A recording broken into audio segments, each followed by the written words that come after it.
早晨，桂蓉老師琴晚4點先瞓覺，因為過往呢3日我去咗一個好奇妙嘅旅程啦，我又走去上課程啦，提升自己啦。咁但係呢個課程係幾特別嘅，即係認識我嘅學生都知道我係一個好願意學習啦。學習完如果有好嘢，我都係一個好樂意分享嘅人嚟嘅。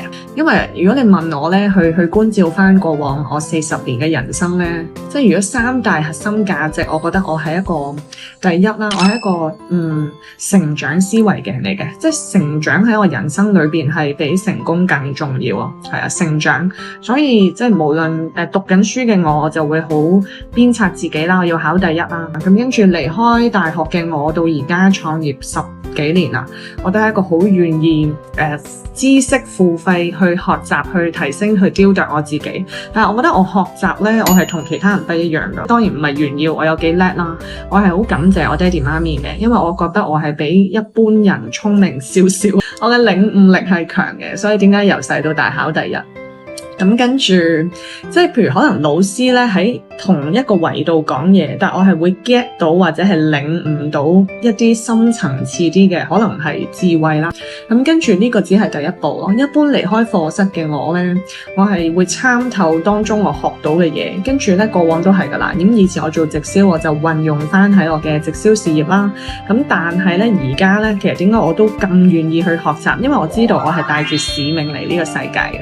咁什麼使命？其實我以前係唔知嘅，但我知道咧，我咁努力去工作，唔係淨係為咗金錢咯。即係我唔能夠好偉大講，我唔係為賺錢㗎，我唔會講呢句說話，因為我覺得咁樣好虛偽。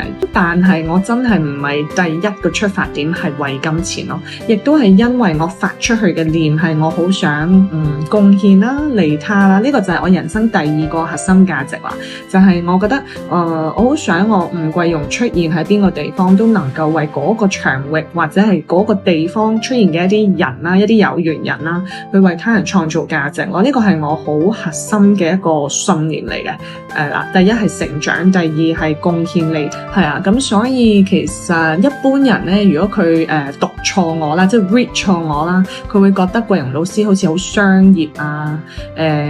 唔係啊，唔係，真係唔係。但係都唔緊要嘅，即係每個人即係你了解嘅我未必係真實嘅我，係啊。點解我擺咁多篇幅喺我 IG 成日都講我課程？唔係因為我想賣課程，而係我好清晰我課程背後係一份禮物，係一份祝福。願意相信我嘅學生，只要你走入我嘅課程，你就有機會接收到呢一份我送出嚟嘅祝福咯。因為我係教性格學嘅，我亦都係通過出生日期啦，可以俾你好清晰知道究竟你嘅最高版本或者你更豐盛、更幸福嘅人生藍圖係點樣？而我只係一個鏡子，一塊鏡嘅角色，去讓你察覺究竟你嚟緊點樣可以一步一腳印走去呢一個目的地。因為我知道我嘅課程係帶出呢個目的同意義，所以我係帶住好多嘅使命咯。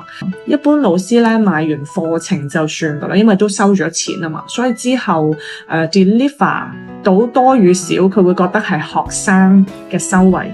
但係因為我相信每一個生命都值得所有嘅美好，所以我係好用心去設計我課程。我不斷出去學習，就係因為我想繼續升維去升呢，讓自己有一個更大嘅視野啦，去令我嘅課程越嚟越好咯。因為個底層信念就係我相信每一個人都值得擁有。係啊，咁分享翻呢幾日嘅得着，有冇人想聽下？咁啊，拍埋下半段啦。一路咧，其實過往呢40年嘅人生，我會形容係我人生嘅上半場啦。我覺得我比一般其他嘅女仔，無論我嘅事業啦、我嘅財富啦、我嘅感情啦，都比一般女仔經歷得多。一路咧，以前我會有好多執着同埋放唔低，甚至我有抱怨嘅一面。我有曾經埋怨過啊，點解要俾咁多課題我啊？即係點解一次又一次啲課題係咁，即係我會形容係啦，係啦，好有挑戰性啦。咁但係而家呢一刻我係好感恩，因為其實首先第一啲課題近，其實只能夠去講我係一個好勇敢嘅靈魂，因為遇到任何嘅人事物，其實原來係喺我哋出世之前呢個課題都係我哋自己揀咗，係我哋揀，亦都係因為我嘅課題比一般人近，我係好勇敢咯，我要去嘉許我自己咯。咁跟住第二就係我亦都真係好感恩，同埋都好感謝我喺呢一個年紀俾我經歷咗咁多嘢，亦都係因為所有呢啲人事物嘅出現令我成長咗好多。因為人呢唔係學到就係賺到，所以大家一定要記住，如果你生命裏邊呢一刻面對住好多挑戰同難關，你首先要一個心態嘅轉換，就係你要記住佢係你一份禮物嚟㗎。成日都講當局者迷，旁觀者清。當你喺現實嗰刻，你就咁望住嗰樣嘢，你梗係覺得哇好近啊！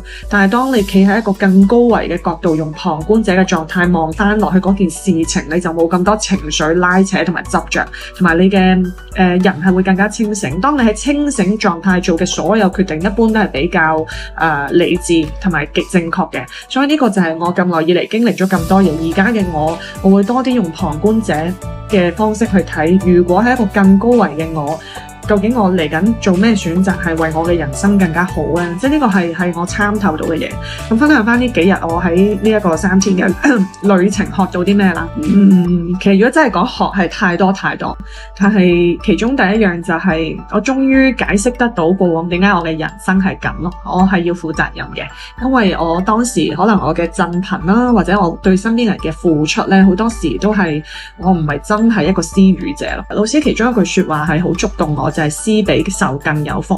咁我唔特別講即係課程嘅內容啦，但係關於施予就係乜嘢係真正純粹嘅施予同埋愛同埋付出咧？咁譬如可能比較明顯啦，就係喺感情方面，其實我一直都覺得我自己係個施予者，我用我自己自我嘅方式，我以為自己對緊對方好，但係我一路都冇去停一停落嚟諗一諗，去尊重對方，究竟我嘅付出係咪對方需要呢？咁其實基於我冇換位思維，企喺對方嘅立場，其實呢個行為本身，我覺得都係一個自私嘅行為，即係你冇願意企喺對方嘅立場去諗，究竟你嘅施予係咪對方所需要？咁既然冇問過對方，即係你冇尊重對方，咁你出去嘅振頻就係一個比較低頻嘅狀態咯。咁跟住最慘係，因為我施予嘅時候，其實我唔係真正嘅施予，其實係一種索取嚟嘅。咩索取？就係我嘅施予背後，其實我係有期待對方去可能多謝翻我啊，感恩翻我啊，或者回饋翻我。其實呢件事都係好變態嘅。對方唔多謝唔感恩你都係正常，因為佢從來你施予俾佢唔係佢真正想要咯。咁呢個就係我參透到嘅嘢。咁所以第一，我要為我嚟緊嘅所有施予，我要同自己講，我要更加純粹咯。乜嘢係真正嘅付出？呢個係我嚟緊會去調整啦。關於我自己，咁亦都係希望大家喺呢個分享你哋會有得着。咁如果真係第二大得着，太多得着，不過因為條片太長咯，我分享下第二大得着就係琴晚放學嘅時候其中一個練習。因為我一直有個信念就係我覺得上天既然俾得咁多課題我，即係話我嚟呢一個世界應該可能係有使命嘅。咁跟住其中一個環節咧，我就真係臣服啦，係我決定放低晒我嘅頭腦啦，我嘅腦袋啦，我嘅理智啦，我去聽我嘅內在智慧去話俾我聽，究竟我吳桂容嚟呢一個世界嘅人生使命，唔係我當然係問靈魂使命係啲乜嘢。咁我好想同大家分享，當我揾到嘅時候呢，我尋晚係扯晒敲咁樣喊晒，喊唔係因為我傷心，係因為我好感動同埋好觸動。因為一路以嚟我嘅信念係，我係一個不斷追趕目標嘅人嚟嘅，不斷追趕 hit 咗目標，跟住繼續追趕下一個目標。但係今日嘅琴晚嘅 message 係好清晰，我嚟呢個世界嘅靈魂使命係，我好想成為光同埋愛咯，將呢份光同埋愛帶俾多啲我身邊嘅人。跟住後尾我再問嘅時候，個 message 係好清晰，係因為我一路都誤解係我要做好多嘢啊，或者我要設計更多嘅課程啊，我先可以將呢份光同愛帶俾身邊嘅人。跟住後尾我得到嘅 message 係，佢話其實我吳桂容本身我嘅存在就已經係一份光同愛咯。其實係我乜嘢都唔需要做，只要我存在喺某一個地方，我已經係為嗰度嘅場域同人帶嚟光同愛咯，因為我已經係光同愛。當我知道呢個 message 嘅時候，我直情係成個人，我覺得係 collapse 咗，或者係重生咗。